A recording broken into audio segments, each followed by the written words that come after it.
दो पहिया वाहन सवारों को हेलमेट न लगाने पर बड़ी कीमत अदा करनी पड़ सकती है। परिवहन विभाग ऐसे लोगों के वाहन का रजिस्ट्रेशन ही निरस्त करने की योजना बना रहा है। ये कहना है परिवहन मंत्री दयाशंकर सिंह का। लखनऊ से प्रयागराज कुंभ स्नान के लिए जाते समय रायबरेली में कुछ देर के लिए रुके परिवहन मंत्री ने बताया कि प्रदेश में सबसे ज्यादा बाइक सवार युवाओं की मौत हो रही है, जिसे लेकर सीएम योगी आदित्यनाथ चिंतित हैं। उन्होंने बताया कि सीएम ने सख्त निर्देश दिए हैं कि दुर्घटनाओं का औसत 50% तक घटाए जाने की आवश्यकता है, जिसके तहत परिवहन विभाग लक्ष्य को प्राप्त करने में जुटा है। दोपहिया वाहनों पर बिना हेलमेट के चलने से मृत्यु का रेशियो बढ़ा है, जिसे लेकर जनांदोलन चलाए जाने की आवश्यकता है। उन्होंने कहा कि यदि स्थिति यही रही तो बिना हेलमेट चलने वालों के वाहन का रजिस्ट्रेशन भी निरस्त किया जा सकता है।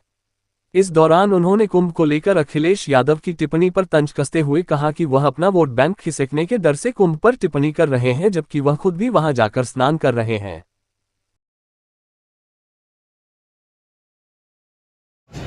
आज हम लोग महाकुंभ स्नान के लिए परिवार सहित हम लोग जा रहे हैं प्रयागराज। अगर देखा जाए तो महाकुंभ की बात करें तो अखिलेश यादव लगातार सवाल उठा रहे हैं। अखिलेश जी को ये अच्छा नहीं लग रहा है कि पूरा देश जो है कुंभ के तरफ चल पड़ा है। ये उनको पसंद नहीं आ रहा है, या उनको अपने एक वोट बैंक उनके पास है उसका भय सता रहा है कि कहीं ऐसा ना हो कि ये यदि उसकी तारीफ कर देंगे तो ये वोट उनसे खसक जाएगा। इसलिए जो है वो दोहरी बातें कर रहे हैं। एक बार कुंभ नहा भी रहे हैं और कुंभ का विरोध भी कर रहे हैं। लेकिन आज पूरा देश, जितने दर्जनों देश की जनसंख्या होगी उससे ज़्यादा लोग आज कुंभ में स्नान कर चुके हैं। कई देशों के राष्ट्राध्यक्ष आकर के स्नान किए, दुनिया के कई देशों के लोग आकर के स्नान कर रहे हैं। ये भारत की संस्कृति और सभ्यता के लिए इससे बड़ी बात नहीं होगी, हम सब के लिए गौरव के लिए इससे बड़ी बात नहीं होगी कि पूरी दुनिया आज भारत की संस्कृति को स्वीकार कर रहा है और महाकुंभ में स्नान करके अपने जीवन को धन्य कर रहा है। 2 दिवसीय दौरे पर रायबरेली राहुल गांधी थे। राहुल गांधी ने मायावती को लेकर के तंज कसा है कि वो अगर चुनाव में साथ होते तो हम भाजपा को हरा देते।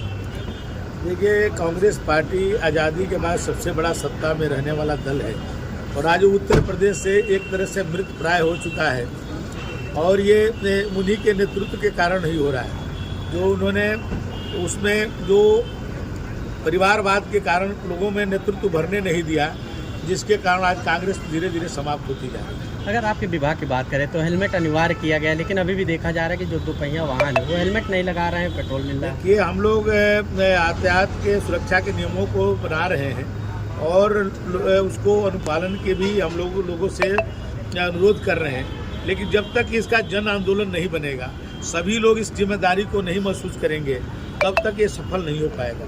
हम लोग उन्हीं के जीवन के रक्षा के लिए काम कर रहे हैं और हमारे देश के जो युवा हैं, जो देश के लिए बहुत बड़े हमारे एसेट हैं, आज वो युवा 18 से 35 वर्ष के वो ज़्यादा दुर्घटना में घायल हो रहे हैं, उनकी मृत्यु हो रही है और सबसे ज़्यादा दोपहिया वाहन से मृत्यु हो रही है। करीब 38% मृत्यु जो दोपहिया वाहन से हो रही है।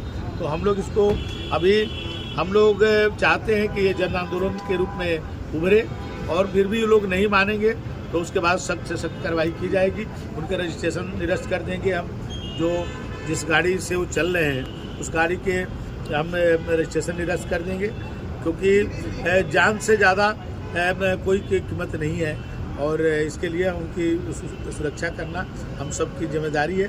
माननीय मुख्यमंत्री जी ने कहा है कि दुर्घटनाओं को 50% तक कम से कम उसको कम करना है। उसके लक्ष्य को लेकर के हम लोग काम कर रहे हैं और उसमें हम लोग सफल हैं। जिस सड़क मार्ग से आप आ रहे हैं लखनऊ प्रयागराज, वहाँ पे देखा जाए तो कई फैक्ट्रियाँ हैं, इंडस्ट्रीज हैं और उत्सव लान है। सड़क किनारे वाहन खड़े रहते हैं, आपका विभाग जो है इसे नहीं, उसको भी हम लोग वो कर रहे हैं कि सड़क किनारे वो ना हो। हमारी पेट्रोलिंग होती है, पुलिस की पेट्रोलिंग होती है, ऐसे गाड़ियों को चालान किया जाता है। उस पर भी ये किया गया कि जो यातायात नियमों को नहीं मानेगा 3 बार चालान होने के बाद उसके रजिस्ट्रेशन को निरस्त कर दिया जाएगा, ड्राइविंग लाइसेंस जो है निरस्त कर दिया जाएगा। कार्रवाई सख्त की जा रही है, लेकिन इसको सभी लोग जब महसूस करेंगे कि नहीं ये उनके लिए है, उनके जीवन को रक्षा करने के लिए है, तो सब हम लोग सफल हो जाएंगे।